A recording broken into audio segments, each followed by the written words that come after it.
as well as keep our hands, arms, feet, and legs inside the vehicle. This is for your safety as well as the animals out there on the Harambe Wildlife Reserve. So we need to get after If you take a look above you, you are going to notice a spotting guide that is for your own personal use. However, don't worry, I'll still help point out those animals for you folks. I will let you know that spotting guide is older than I am, so it's not the most accurate in terms of what animals we're going to find out there. Some animals have migrated away and others have migrated here in their place.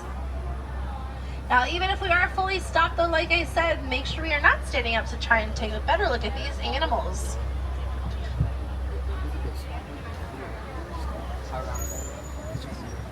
We are going to begin our journey in the Little Ituri Forest. Animals in the Ituri Forest, they have excellent camouflage, so make sure to be on the lookout for me folks. Up at your left-hand side, you guys can see the bongo. Bongo, they're known as the ghost of the forest because they are rarely seen as well as rarely heard thanks to their backwards facing horns that both males and females have. Hi guys, stay fully seated.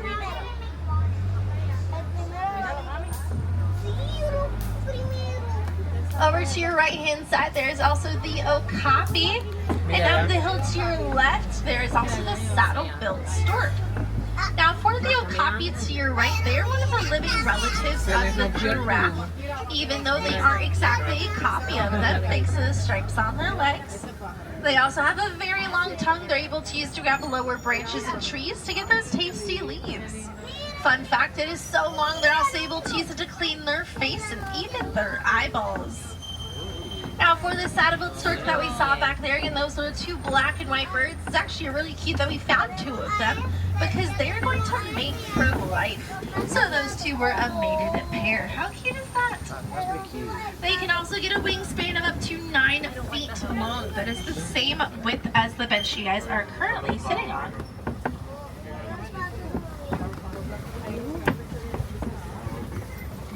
As I'm sure you guys are all well aware, the main purpose of camouflage is to allow animals to blend into their surroundings, whether that be bushes, trees, leaves, sun rays, shadows, and also rock walls. Over to your right, there is the greater kudu. For the greater kudu, they're super tall. They stand about 5 feet tall at their shoulders. Those were also female greater kudus because only males have horns.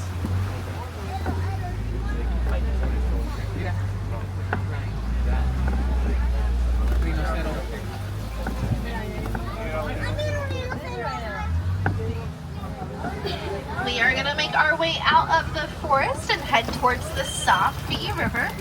Animals in the Safi River, they are semi-aquatic. That means they can be found both above and below that water surface. So keep an eye out because you never know what you might find just around the river bend.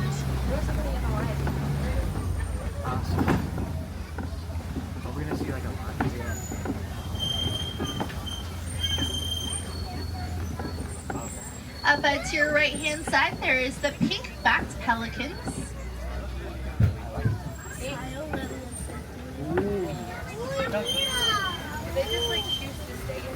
For those pelicans, they get their names from the pink feathers on their backs. They're also going to do something super cute. They are going to blush for their crush during mating season. Their pouch and facial features are going to turn a beautiful blush pink color. They're also known as colonial nesters. That means that they're going to gather into large groups of up to 500 pelicans during nesting season. That is a whole lot of pelicans if you ask me. Up at your left-hand side, you guys can see a hippo. Oh my god.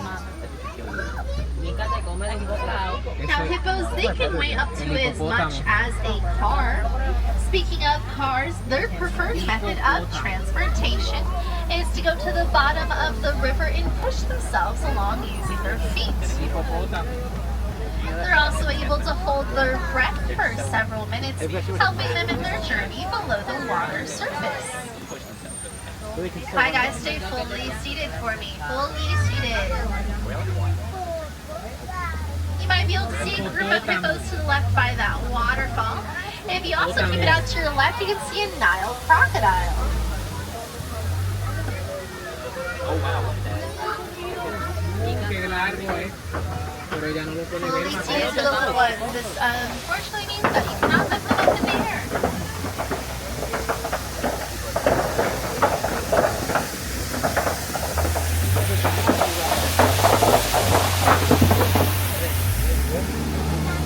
Nile crocodiles, they get up to about 20 feet long as well as up to 500 pounds. They're also able to eat half of their body weight in one sitting. And even though they can look a little bit scary, you never want to judge a book by its cover because they're actually going to be pretty good parents. The moms, they are going to roll the eggs around in their mouth for a healthy hatching, as well as carry the babies around in their mouths while they're young and at most risk from predators. For all of the animals back there, really just any animal that lives in water, they do rely on clean water. So if you guys happen to see a piece of trash on the ground, pretty please pick it up because more often than not, that piece of trash ends up in our waterways. And we want to keep those clean because we want to see those animals around for a very long time. And we are heading into the Wild West Savannah, which is home to some very cool animals. Make sure you guys have your phones or cameras ready to get those very cool pictures. Come on, Maya, please.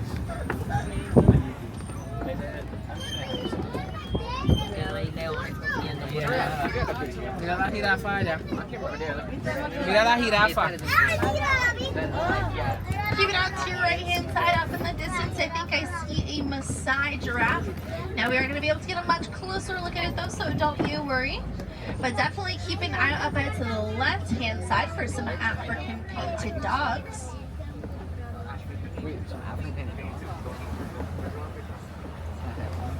They like to lay underneath that small green tree. If you look underneath that small green tree on the left and right side of the bottom, you guys can see two of them laying down. You can find them by their black, tan, and white fur. And while they are very cute, hi friends, fully seated. While they are very cute, I definitely don't recommend trying to pet one as they are one of the most successful predators in Africa. Unfortunately, they're also one of the most endangered. That is because poachers target them for their beautiful coat patterns. But don't you worry, there is active conservation efforts with every single day to fight those poachers. Up to your left, there's a couple of animals. You guys can see the Hartman Mountain zebra. You can also see some sable antelope. Now for the sable antelope, they have those really long backwards curved horns. They're actually going to use those horns to defend themselves from predators jumping on their backs. They're also known for being incredibly brave and standing their ground. So naturally, they are the emblem of the Harambe Wildlife Reserve. That is because we want to remember to stand our ground and fight for these animals in their spot on this planet.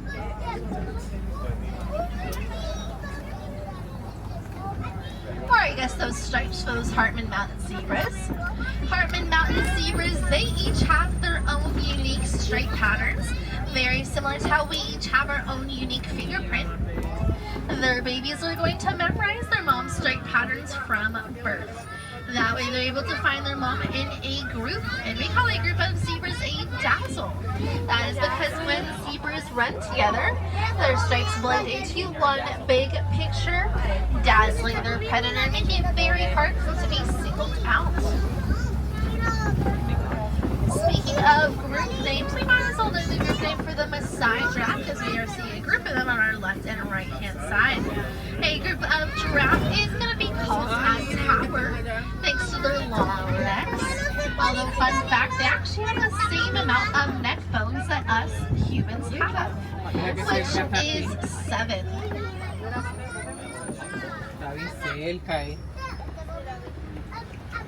Now Maasai giraffe, they get about 20 feet tall when they are fully grown. This does mean the first thing their little ones experience is gravity. They're going to drop about 6 feet down to the ground when they're born. Although I promise you they're going to be A-okay. They're actually going to be up and moving within an hour. When those babies are born, they're also already about 6 feet tall, so they already have me beat because I stand at a solid 5'4". Over to your right, you guys can see some gray antelopes laying down. They're the wildebeest. For the wildebeest, they are known for the great migration that they do every single year, where 1.5 million of them are going to gather together and travel up to 1,000 miles. During that time, they do become the second most densely populated animal in the world. The first most densely populated animal is going to be us humans. To your left, you're going to see a couple more Maasai giraffes. Now, believe it or not, giraffes, they're only going to sleep for about 30 minutes a day, while the rest of that time is going to be spent moving and eating. Speaking of moving giraffes, they can reach speeds of up to 35 miles an hour when they run. Granted, they can only keep that speed up for short distances, so if they need to run for longer, they're going to cruise at about 10 miles an hour. And we are moving towards mandrill territory, home to the world's largest monkey species. You guys are able to tell monkeys and apes apart because monkeys have tails while apes do not. It's also they're pretty big animals, so keep it out for an African elephant over to the right hand side. I can. You are so unethical. If you look back by the rock wall, you guys can see that male mandrill walking around. Now he is feeling some emotion, so he's about to go hide again. But if you also take a look to your right, you guys can see that African elephant. Whoa,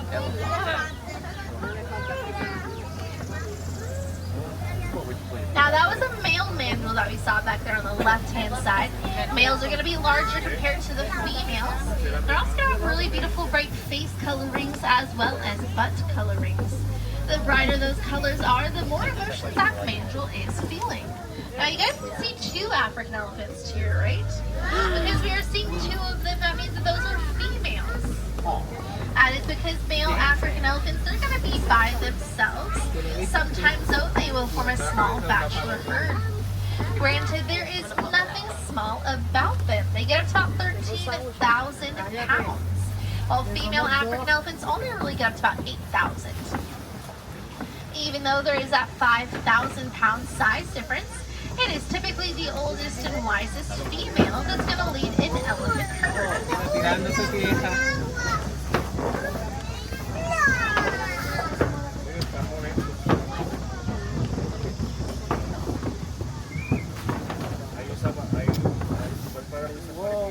The reason why it is typically the oldest and wisest female that leads an elephant herd is because that female is going to know all of those amazing spots you'll find food, water, or shelter.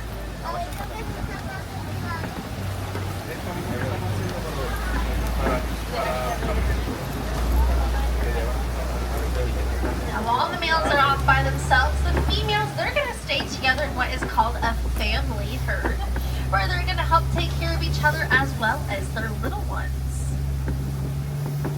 Speaking of their little ones, elephants, they have one of the longest gestation periods of up to 22 months, almost 2 full years of pregnancy.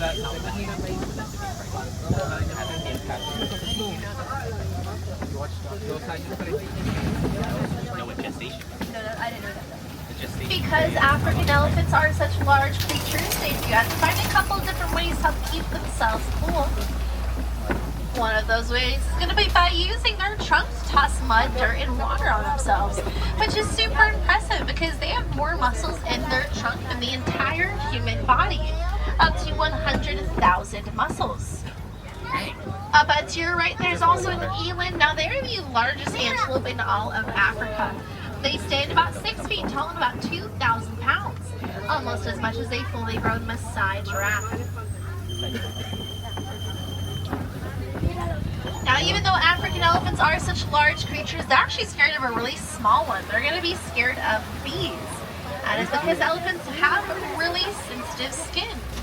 It is so sensitive that their bee stings would really sting. Ahí está echándose agua. Pero es que en los muñequitos dicen que es el rato. But to your left-hand side, there are some greater flamingos. They get their names because they are the tallest flamingo species. They also have that beautiful pale pink color that they get by eating brine shrimp and other small crustaceans. Because their food is so small, they do have a very cool filter inside of their beak. So they are going to dunk their heads underwater, take a big drink, and then they're able to filter out their food that way.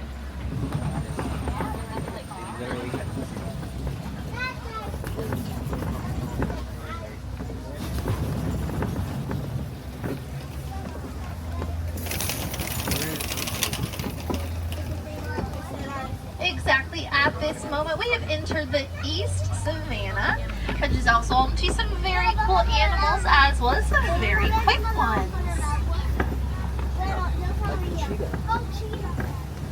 Over to your right, you guys can see the water buck. That's that small ground antelope.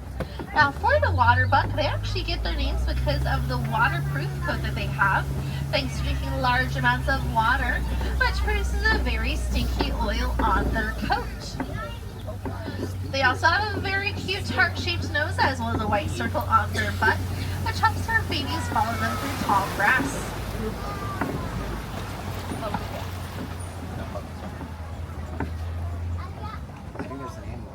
If you take a look all the way back towards the back top, you guys might be able to spot some cheetahs.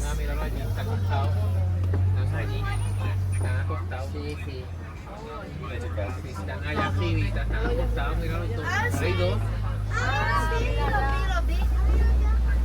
Oh, wow.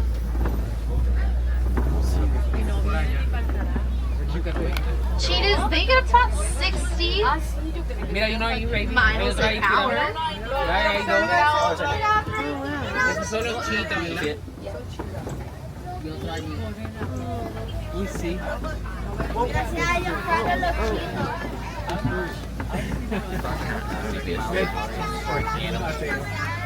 I mean, humans can.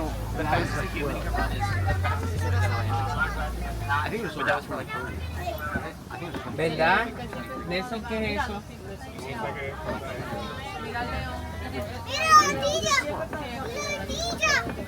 Now cheetahs, when they run, because they can reach really fast speeds, they need to find a couple ways to help them balance. They are actually going to use their tails for balance. They also have semi-retractable claws that allow them to gain traction around turns. Over to your left, you guys can see some lions. Looks like there's a male lion closest to us. And up out on the right-hand side, you guys can also see some white rhinos. Ahí los rhinos You're están going to be able to find those Y hay white ostrich rhinos allá, in hay them, un so don't ostrich you allá. worry. But to your left, you guys can see that male lion, and you can also kind of see two female lions as well.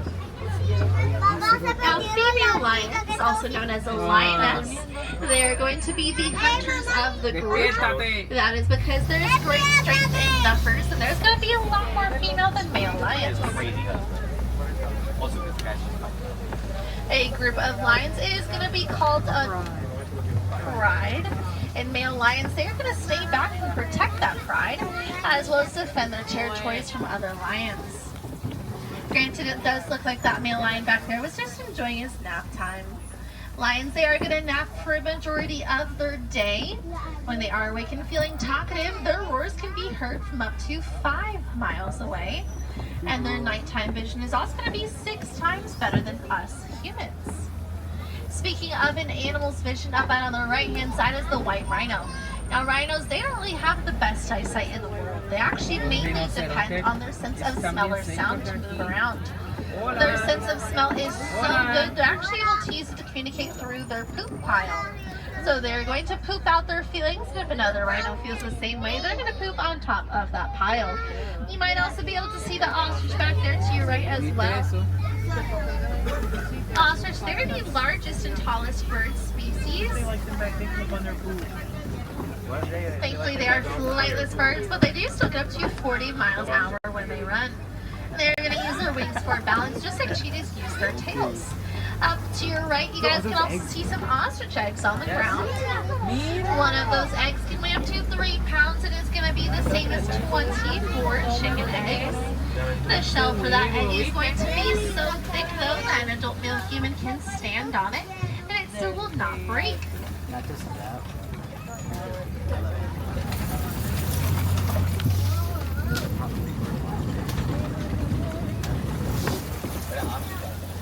We finally made it to Magadi Glen, which is home to a warden's post that has been taken over by some Nigerian dwarf goats. So don't let their cuteness or their small size fool you because they are already fully grown. They're right there. Licking a sweet little bit. Farmers, they're going to use their milk and cheese as a source of income. Speaking of farmers, on your left you're going to see that yellow box hanging up on those 2 metal posts. That is a beehive box that Disney scientists created in partnership with farmers in Kenya. That is because the farmers, they were having issues with elephants coming and eating their crops. Which is really sad because farmers, they depend on their crops as a source of income.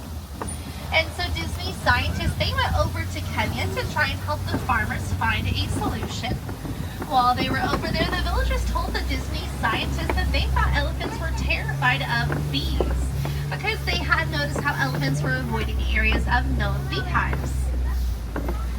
When they told the scientists that information, they came back here to do some research with elephants on the Harambe Wildlife Reserve, where they exposed them to the sound of bees. And when the elephants heard that buzzing sound, they ran away as far as possible. This is because of their really sensitive skin. They really do not want to get stung by those bees. When the scientists saw this behavior and figured out why the elephants were running away, they went back and they showed farmers how to make beehive boxes for their fence line. That way when elephants come back and they hear that buzzing sound, they know that they need to go find food elsewhere. This protects the elephants from farmers defending their crops in other ways, as well as gives the farmers another source of income, which is the bees' honey.